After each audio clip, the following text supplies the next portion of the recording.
Pat Freiermuth has been the same guy at Penn State since his freshman year. Now, that's a good thing and a bad thing because he arrived a man among boys in 2018. The issue is he's kind of the same guy now, and what you had hoped for as far as progression in his abilities hasn't really been there. Now, the good thing is he has gotten better at the position.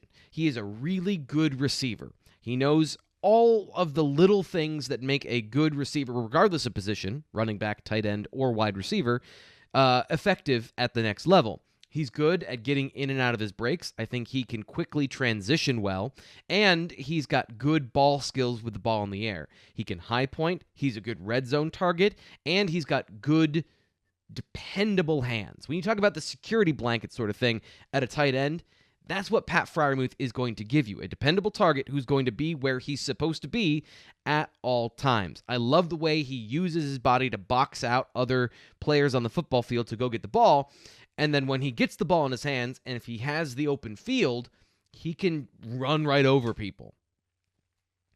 Now, the other part of his game that he is good at is a run blocker. I want to put this in context, though, because he's a better run blocker than what Penn State had at the starting tight end position before he got there. That doesn't mean he's a great run blocker. He's a good run blocker, but he can get better at this position because he doesn't really dominate. He's a good technical blocker, like his receiving, but he doesn't ever push people off the ball, doesn't create a lot of space along the offensive line as an inline blocker, and there are times where he comes into a block on the move with good positioning and with good hands, but again, doesn't drive anyone off the football. I think he has more to give here. It's just it's a mentality more so than an ability thing. So that'll be something he'll need to improve to be a complete tight end at the next level. But let's get into the reality of what Pat Freiermuth is. He is not a number one tight end in the NFL. He's not a top 5 difference-making, I don't know how to cover you sort of guy. He lacks the overall speed and explosive abilities that you would hope for from a guy like Travis Kelce or George Kittle or Darren Waller, or that's really when the list ends. So that doesn't mean that Pat Freiermuth is a bad tight end. It just means he's not insanely good to the point that he would be a top 10 pick. So that's what you're really looking for when it comes to Pat Freiermuth, and what I think from perception early on was, look how good he is now, wait until he gets bigger, faster, stronger, and the reality was he was as big and as fast as strong as he might get at his position. So the expectations, I think, are the thing you got to understand with Pat Freiermuth, is that he's going to be a guy that complements your passing attack. He's never going to lead your passing attack. And because of that, I think that makes him a second-round tight end.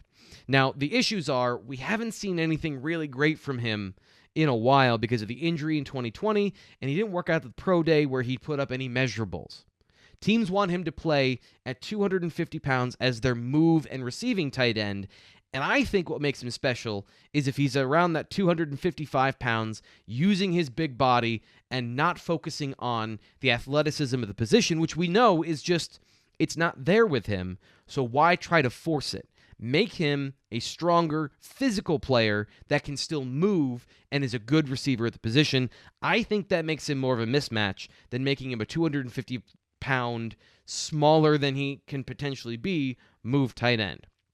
That being said, if he can become strong for the strength at that position, at that weight, and he does become that all-around tight end, that's the sweet spot. But in the end, I think he's a second-round pick, and some of the issues of not seeing a lot of great stuff from him might push him into the end of the second round, but there aren't a lot of tight ends in this draft class because, like we said, there aren't a lot of tight ends. There aren't a lot of really great guys, so he will likely be a mid-second round pick.